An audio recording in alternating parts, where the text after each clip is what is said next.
Welcome back. Recent concerns over the spread of bird flu into dairy cattle and subsequently human dairy workers has made the work of one group of New York City high schoolers even more important. Jesse Mitchell introduces us to the virus hunters, who have their eyes on the ground to track a flu in flight. Strolls through Central Park spark excitement when this group finds a fresh splatter. Safety first.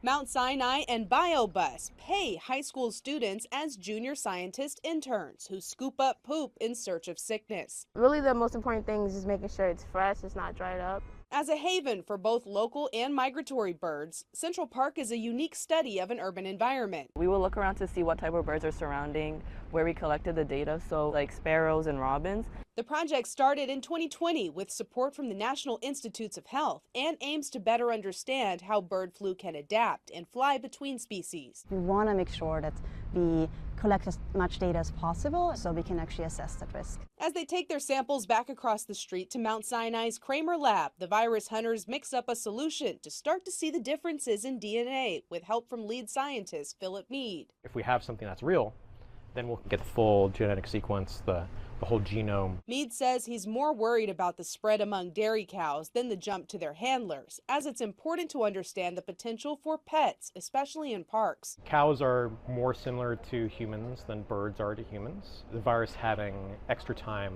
and basically reps to acquire adaptations for mammals is something that we really have to keep an eye on. Out of more than 1,900 samples collected over 1 year from feces, plus water where winged beings gather, and patients at the Wild Bird Fund, the virus hunters found H5N1 in 6 birds, including 3 geese and a sick chicken in Upper Manhattan. But none of the droppings proved to be positive for flu.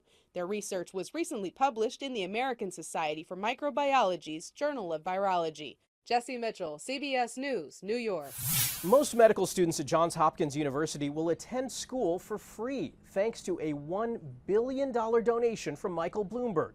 Starting in the fall, the donation will cover full tuition for medical students from families earning less than $300,000 a year.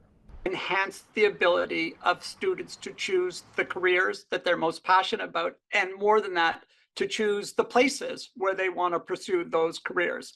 Earlier this year, Albert Einstein College of Medicine went tuition-free after a $1 billion donation, and 2 of New York University's medical schools are as well.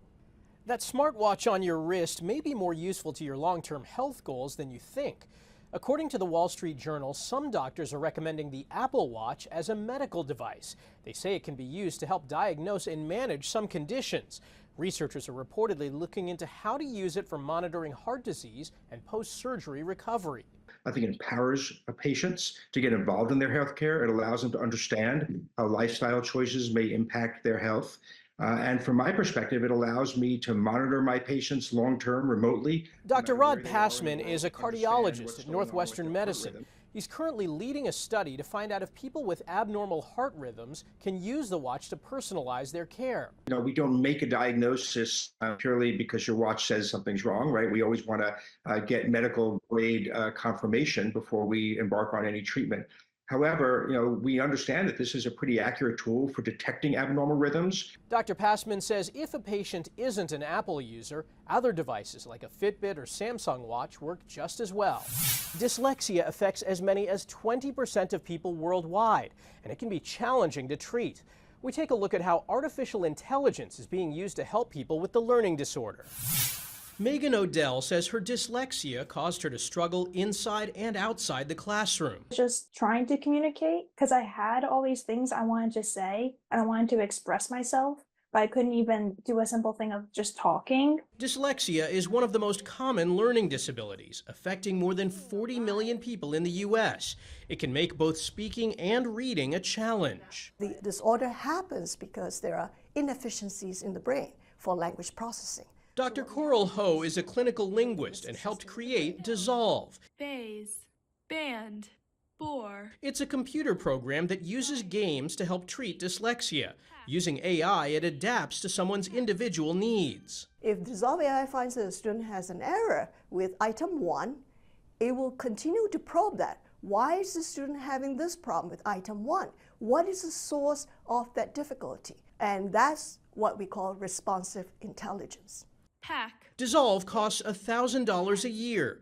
Dr. Ho says the program is needed because there aren't enough teachers to work with every person with dyslexia individually. Because of the amount of resources that's required to do something like that, half the students with dyslexia are locked out of getting any kind of special services. Odell says Dissolve has helped her enjoy reading more. I hated reading, I hated writing, I hated speaking, I hated all of it, and now reading is one of my favorite hobbies. There is no cure for dyslexia, but treatments can improve reading skills and make a big difference. After the break, a Young Cancer Survivors Project created a new national day, and how Olympic moms will be getting some help at the Paris Games.